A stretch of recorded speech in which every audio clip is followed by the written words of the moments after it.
After defying a court order issued last Thursday by High Court Judge Sandil Kisoon, Chief Education Officer Saddam Hussain was summoned to court Wednesday afternoon for contempt of court. On Thursday last, Justice Sandil Kisoon granted 2 conservatory orders which prevents government from cutting the salaries of striking teachers and stopping the automatic deduction of union membership dues until the Guyana Teachers Union legal challenge against government's action is determined. But the Chief Education Officer Saddam Hussain dispatched a letter to education officers on Wednesday instructing them to continue recording the names of absent teachers for eventual salary deductions. A timid-looking Hussain did not hesitate to apologize to the court after he was told by the judge that he had brought the Administration of Justice Act into disrepute.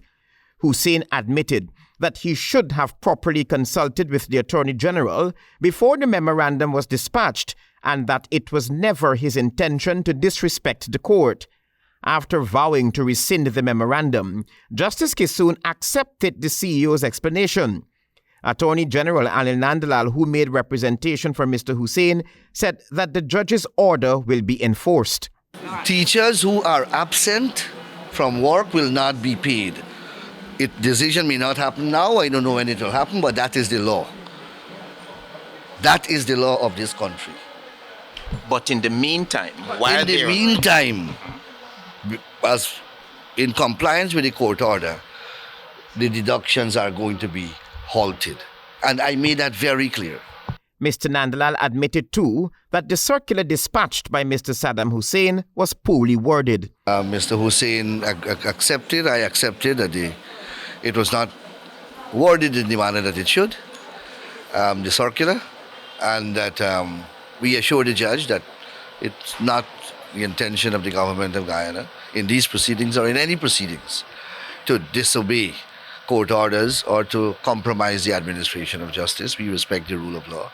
Meanwhile, Attorney at Law Darren Wade, who represented the Guyana Teachers Union, said that he was surprised by the actions of the Chief Education Officer and, by extension, his superiors. And that saddens me this day as an officer of the court, because what is expected of us as officer of the court is not about your client, but to ensure that the administration of justice is upheld. Before he entered the courtroom of Justice Kisoon, Mr. Hussain was approached by Nightly News for a comment on the issue. As much as I would love to sit down and talk about all these things, I can't. Because then I would be breaching my public service oath. Right? Public service circular prevents me from speaking. But you're in a senior position, you can't speak to the press. It governs all public servants. All public servants. So those that speak to you, public servants, that speak to you, they are in contravention of that circular. So I can't, regretfully. Teachers all across Guyana are on the 17th day of striking because since 2020, the GTU has sent numerous correspondence to the Ministry of Education and the Ministry of Labour for an across-the-board increase in salaries as part of a multi-year agreement, but have gotten no response. Travis Chase, HGP Nightly News.